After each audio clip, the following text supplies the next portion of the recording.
You spent years raising them, tending to their bruised knees, sitting in school meetings, losing sleep over their teenage rebellions, and crying quietly with pride at their graduation. And now, in the quiet chapters of your life, the instinct is natural. Move closer to them. Be near, just in case. But here's the twist no one warns you about. That closeness, that well-meaning proximity to your adult children, could quietly erode the very peace you've earned. Let's walk through this together. At first, it sounds perfect. Your daughter lives 20 minutes away. Your son just bought a house in the suburbs, and there's a lovely retirement community right down the road. There's a thought that plays like a lullaby in your head. If anything happens, at least they'll be nearby. And that's true. Emergencies are easier. Holidays feel warmer. Babysitting the grandkids is more convenient. But life, especially in old age, isn't built on occasional moments. It's built on rhythms, and living near your children can slowly turn that rhythm into noise, the kind that never truly quiets down. Let's start with the unspoken expectations. They're not written in any letter, not said out loud, but they're there, lingering in the air. The idea that if you're nearby, you're available, always, for dog sitting, for grocery runs, for picking up the kids when school closes early. You might be retired, but that doesn't mean you're not busy. And yet, many older parents fall into this trap of helping out so often that their days are no longer their own. What started as a favor becomes a routine. What was occasional becomes expected. It can feel good at first, needed, useful, important again. But over time, the scale tips. You're no longer choosing your days. You're reacting to theirs. And here's where it gets tricky. You might not even realize it's happening. You might feel guilty for saying no. After all, they're your kids. You love them. You want to be helpful. But when you start putting their routines above your own peace, it's not balance. It's sacrifice. And not the noble kind, the quiet, exhausting kind. There's also something else that rarely gets talked about. Identity. When you live close to your kids, especially if they have families of their own, there's a subtle shift in roles. You stop being seen as a full person with needs and desires. Instead, you become grandma who helps out, or dad who can be called when things get hectic. That title might sound sweet, but it's a narrow lens. It flattens everything you are into one role: helper, assistant, background character in their busy story. You might still go to the movies or take your walks or read your books, but slowly, the center of your life becomes them. Their schedule, their needs, their house. Some elderly parents even move into the same neighborhood or the same building, thinking it'll bring closeness. And sometimes it does. But often, what it brings is dependency, confusion, and tension. You might be nearby but not invited to everything.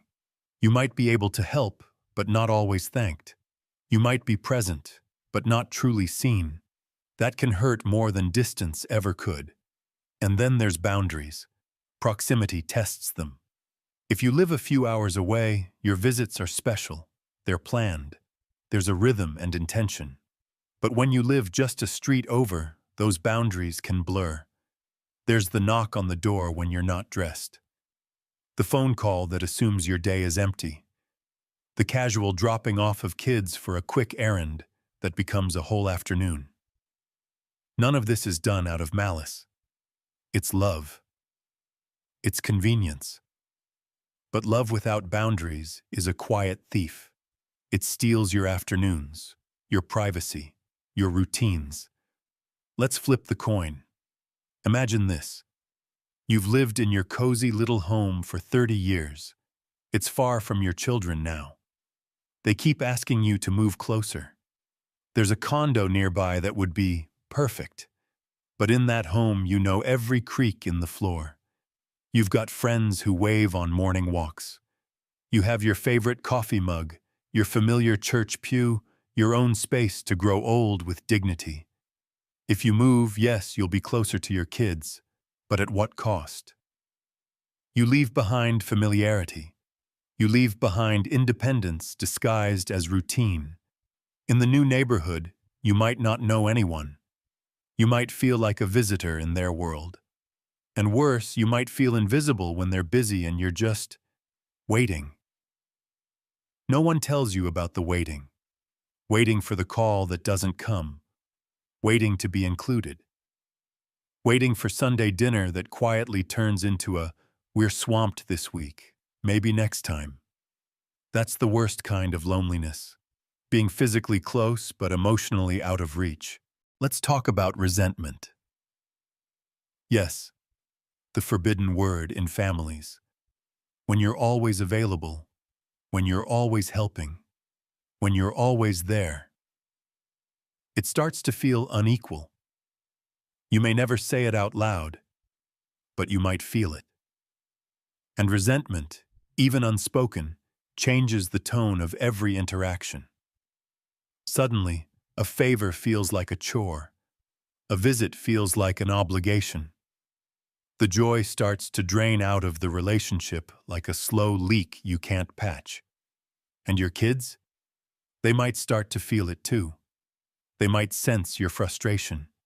They might feel like they can't do enough, that you're always just a little disappointed, and they don't know how to fix it.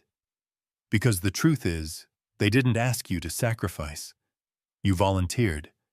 But now, it feels like they owe you. And that silent contract turns into tension. And tension, no matter how well you hide it, shows. So what's the alternative? It's not to stay far away forever. It's not to cut ties or ignore grandkids or live in isolation. No, it's to live on your own terms. To be close by in heart, not necessarily in postal code. To visit often, but live independently. To say yes sometimes, but no without guilt. To love your children without becoming their unpaid assistant, their emergency babysitter, or their emotional sponge. Some older adults flourish with distance. They build routines that are deeply their own. They travel. They join clubs. They date. They dance. They try new things. And when they do see their family, they show up as full people, not as tired, overextended parents, but as joyful, present guests. And the grandkids? They don't need you every day. They need to see you happy.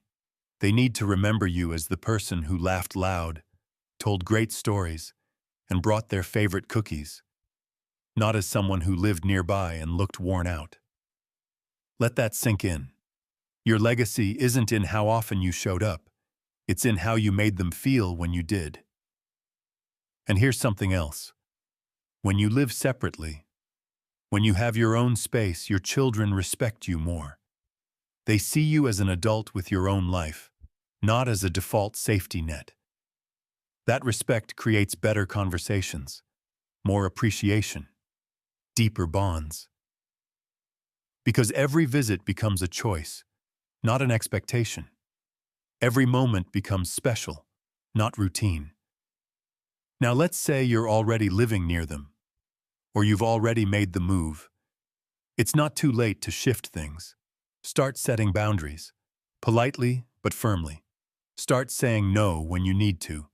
Start reclaiming time for your own interests. It might feel awkward at first, but over time they'll adjust, and your relationship will likely improve. Not because you're available more, but because you're whole. Let's be honest. It's hard to take a step back once you've already stepped in, especially when love is involved, especially when family is involved. You don't want to disappoint them. You don't want to look selfish. But being selfish isn't always a bad thing. Not when it's about protecting your peace. Not when it's about living the life you've earned. You didn't survive all those decades, all those trials, just to become someone else's calendar filler. So what happens when you start pulling back? Usually, something surprising. Your children adjust. They might grumble at first, yes. They might raise an eyebrow when you say you're busy on Thursday because you're going to your art class or book club or just taking a nap. But eventually, they get it. And more importantly, they admire it. They see you as someone with a life, not a spare part. And here's the secret that gets whispered in support groups, in therapists' offices, behind closed doors of retirement communities. Many elderly parents feel trapped by their own good intentions. They move to be close. They expect warmth and togetherness. But what they find is an invisible leash, one that tugs at them when they try to rest, one that pulls tight when they speak up. The kids don't mean to pull, but the leash is real, and sometimes it's not just emotional. Sometimes it's financial. You move closer, and suddenly there are subtle asks. Help with a mortgage. Help with bills. Can you co-sign this? Can you pitch in for that? You're already nearby. Can you just do a bit more? It doesn't always happen, but it happens enough. And money conversations between parents and adult children? They're messy. They can tear at the seams of trust and mutual respect. You don't want that. You want visits that end in hugs, not tension. You want birthdays that are joyful, not obligatory. You want your presence to feel like a blessing, not a burden. So what's the better way? It's to build a relationship based on freedom. That means living where you thrive. Maybe that's a coastal town with sunshine and bookshops. Maybe it's your hometown where everyone still remembers your name at the bakery. Maybe it's a small apartment where everything fits just right, and the silence feels like a warm blanket. Wherever it is, it should be your choice, not a concession to their convenience. And if they love you, and they do, they'll make the effort. They'll visit, they'll call, they'll find time. You raised them to be resourceful. Let them show it. And let's touch on a topic people really avoid: conflict. When you live close to your adult kids and you're involved in their daily lives, you'll eventually see things that make you bite your tongue. Maybe it's how they raise their children. Maybe it's how they treat each other. Maybe it's their choices about money, religion, politics, friends. And you'll try to stay quiet. But proximity makes silence hard. You see too much. You hear too much. And sometimes, despite your best intentions, you say something. Then come the arguments. Then come the cold shoulders. Then comes the awkwardness where you're not sure if you should knock on their door or just stay home. Distance? It's not just physical, it's emotional insulation. It gives everyone space to be who they are without stepping on each other's toes. That space can save relationships. You can still love fiercely, deeply, unconditionally, from afar. You can still be present in the ways that matter: cards, calls, visits, care, without being too present. And don't underestimate how your own happiness matters to your family. When they see you enjoying life, trying new things, making new friends, staying active, something clicks in their hearts. They stop seeing you as a fragile elder to be watched over.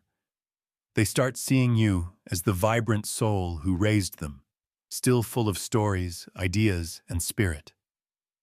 You give them hope. You model aging not as a slow fade, but as a new chapter. And let's not forget something that gets swept under the rug far too often: your health. When you're constantly bending to help others, especially in your later years, your body pays the price. Those last-minute drives, the heavy lifting, the stress of trying to meet others' needs before your own. It creeps into your joints, your blood pressure, your sleep. And suddenly, the very reason you moved close, so they could take care of you someday, gets flipped. You're too drained to be strong for yourself. But when you live on your own terms, you protect that energy. You use it for walks, for gardening, for your crossword puzzle in the sun. And when you do need help, it's not because you're depleted from overgiving. It's because you're human. And they'll come. Because love doesn't need proximity to be powerful. Now let's talk about legacy. What do you want your children and grandchildren to remember about you? That you were always available, that you sacrificed your joy so theirs could shine, or that you were someone who lived fully, aged boldly, and loved with boundaries. Because that last one, that's powerful, that's memorable. That teaches them how they should age one day, not as shadows orbiting their children, but as full suns in their own right. And when the end comes, because it always does, you want your memories to feel rich, not cluttered with resentment, exhaustion, and things left unsaid.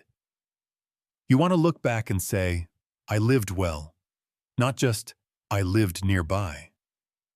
Now, none of this is to shame the elderly parents who do move closer. Sometimes it works beautifully. Sometimes the bond grows stronger, and there's mutual respect. But it has to be a choice made with eyes wide open, not from fear, not from guilt, not from loneliness disguised as love, but from clarity.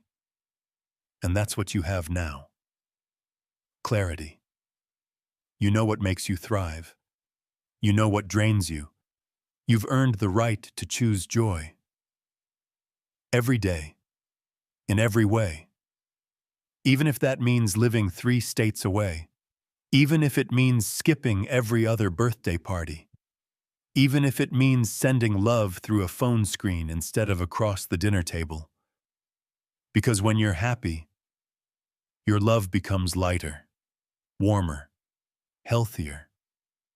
And that kind of love, it travels any distance.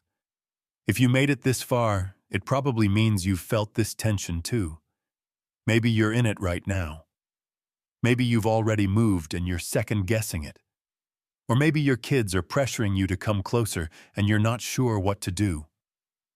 Let this be your reminder. You don't owe anyone your presence at the cost of your peace. You don't need to justify wanting space. You can love them and still live for you. And if they ever forget that, remind them gently, with a smile, maybe with a story, maybe just by doing what makes your heart beat a little louder. And while you're here, if this message resonated, hit that subscribe button. We talk about the real stuff here.